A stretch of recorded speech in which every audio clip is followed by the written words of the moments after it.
Cina dan India sama-sama mengerahkan angkatan militernya di sepanjang perbatasan Himalaya yang disengketakan, setelah tentara kedua negara di sana mengalami bentrokan pada pekan lalu. Ketika ketegangan semakin meningkat, Menteri Pertahanan India Rajnath Singh melakukan kunjungan ke Moskow pada minggu ini untuk mendesak Rusia sebagai pemasok senjata terbesar negara itu, untuk mempercepat pengiriman sistem rudal pertahanan udara S-400. Menurut pengamat, kombinasi pesawat tempur India dan sistem pertahanan udara S-400 dapat menimbulkan ancaman bagi militer Cina. Baik Cina dan India, sama-sama memiliki sistem rudal S-300, yang kemampuannya di bawah S-400.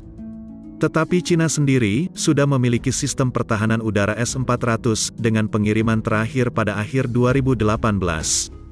Meningkatnya ketegangan antara Cina dan India mengenai sengketa perbatasan telah mendorong India untuk meningkatkan pertahanan udara untuk menyamai angkatan militer Cina. Rusia mengklaim rudal S-400 adalah sistem pertahanan udara mutakhir yang dapat mendeteksi dan menembak sasaran termasuk rudal balistik, jet musuh dan drone hingga sejauh 600 km pada ketinggian antara 10 meter dan 27 km. Pertikaian perbatasan antara Cina dan India terakhir berkobar pada tahun 2017. Kedua negara berselisih selama 2 bulan mengenai pembangunan jalan Cina di Doklam, dekat daerah perbatasan 3 persimpangan yang diklaim oleh Cina dan Bhutan, yang merupakan sekutu India. Tetapi konfrontasi pekan lalu di Lembah Galwan, bagian dari wilayah Ladakh yang disengketakan di Kashmir, adalah yang terburuk dalam beberapa dasawarsa, dengan sedikitnya 20 tentara India tewas dan jumlah korban Cina yang dirahasiakan. Dan hal itu telah meningkatkan kekhawatiran akan meningkatnya eskalasi lebih lanjut dari konflik.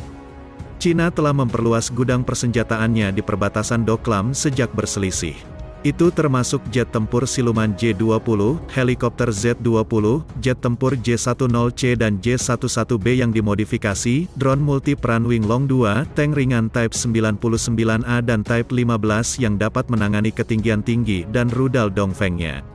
Pakar militer yang bermarkas di Hong Kong, Liang Guoliang mengatakan, meskipun S-400 mungkin dapat mendeteksi dan menembak jatuh jet tempur J-10C dan J-11B Cina, itu tidak akan mampu berurusan dengan pesawat tempur siluman J-20 atau hipersonik lainnya.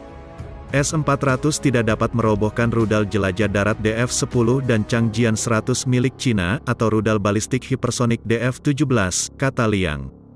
Kontribusi terbesarnya, mungkin untuk melindungi daerah di dekat ibu kota New Delhi, jika perang pecah.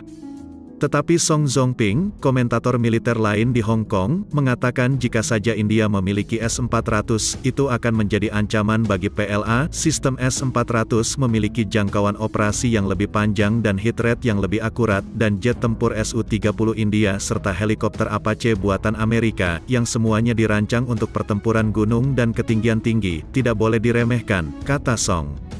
Sebenarnya, militer India memiliki banyak pengalaman pertempuran gunung, dari pertempuran dengan militer Pakistan selama bertahun-tahun, sedangkan PLA tidak terlibat dalam pertempuran selama beberapa dekade. Sementara, India telah mencoba untuk mendorong pengembangan senjata, lebih dari setengah sistem senjata yang diimpor. Data terbaru tentang transfer senjata internasional dari Stockholm International Peace Research Institute menunjukkan bahwa India menyumbang 9,2% dari total impor senjata global selama 4 tahun terakhir, setelah Arab Saudi, sebagai pengimpor terbesar 12%. Cina berada di peringkat kelima, sekitar 4,3%.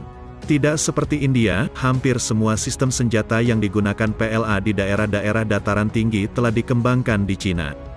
Membandingkan kekuatan militer kedua negara, Colin Koh, seorang peneliti di Singapura, mengatakan sulit menilai berdasarkan senjata saja. Perbandingan ini harus mempertimbangkan faktor manusia, doktrin, dan kemampuan berbagai dinas bersenjata dan cabang untuk beroperasi secara terpadu.